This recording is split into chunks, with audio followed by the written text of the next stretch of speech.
Capsicum curry చేస్తున్నాం. 2 capsicum, ఒక పెద్ద ఉల్లిపాయ, 2 టమాటాలు, 4 పచ్చిమిర్చి, కొంచెం కొత్తిమీర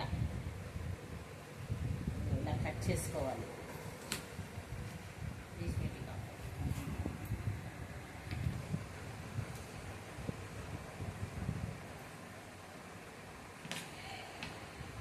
ముక్కలు కట్ చేసుకొని టమాటా కూడా చిన్న చిన్న ముక్కలు కట్ చేసుకోవాలి.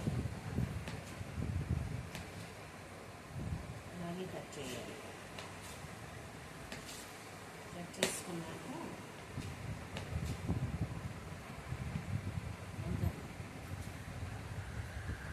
క్యాప్సికమ్ కర్రీలోకి ఇలా పెద్ద పెద్ద ముక్కలు క్యాప్సికమ్ కట్ చేసుకొని ఉల్లిపాయ, పచ్చిమిర్చి, టమాటా, కొత్తిమీర అన్నీ రెడీ చేసుకొని ఇందులోకి మసాలా వేస్తాను. ఏం వేసుకోవాలి చూపిస్తాను.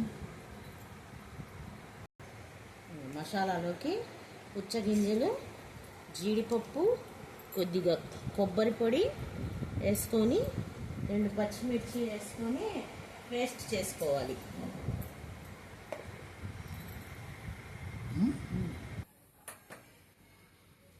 వంట చేయడానికి క్యాప్సికమ్ వండడానికి గిన్నె పెట్టి స్టవ్ మీద ఆయిల్ పోసుకోవాలి. ఆయిల్ వేడెక్కాక ఇందులో ఉల్లిపాయ, పచ్చిమిర్చి వేసేసి బాగా వేగనియాలి.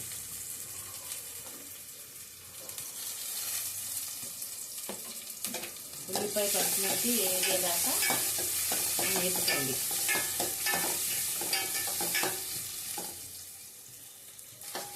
ఉల్లిపాయ ఇలా వేగాక కొంచెం అల్లం వెల్లుల్లి పేస్ట్ చేసి పచ్చివాసన పోయేదాకా ఇలా వేసుకోవాలి. ఇలా వేగుతుండగా ఇందులో టమాటా, కొత్తిమీర కూడా వేసేయండి. ఇది వేగాక ఇలా వేగుతుండగా దీంట్లో ఉప్పు, కారం, పసుపు 3 వేసేసి వేసుకోండి. టమాటా, ఉల్లిపాయ అంతా మగ్గిపోయింది. ఇందులో గరం మసాలా పొడి, ధనియాల పొడి 2 వేసి మసాలా ఇందాక పేస్ట్ చేసి పెట్టుకున్నాం కదా అది కూడా వేసి కాసేపు పచ్చి వాసన పోయే వరకు ఇలా కలుపుకోవాలి. కాస్త అయిన తర్వాత ఆయిల్ బయట వచ్చింది అనమాట. బయట ఇలా కనిపిస్తూ ఉంటుంది ఆయిల్. అప్పుడు క్యాప్సికమ్ ముక్కలు వేసేయాలి. బాగా కలిపి కొద్దిగా వాటర్ పోసుకొని ఇంకా ఇది ఉడకనివ్వాలి.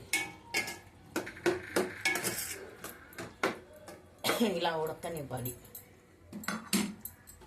కాసేపు ఉడికిన తర్వాత తీసి ఒక్కసారి కలిపి చూడండి. నేను ఈ మసాలా కర్రీ ఫస్ట్ టైం చేస్తున్నా. చాలా బాగా కుదిరింది. టేస్ట్ సూపర్గా ఉంది. మీరు ట్రై చేయండి. నచ్చితే లైక్ చేసి సబ్స్క్రైబ్ చేసుకోండి, షేర్ చేయండి. మర్చిపోకండి ఫ్రెండ్స్. చపాతీ, రోటీలో, అన్నంలోకి చాలా బాగుంటుంది. టేస్ట్ చాలా బాగుంది. ఓకేనా ఫ్రెండ్స్? అయిపోయింది.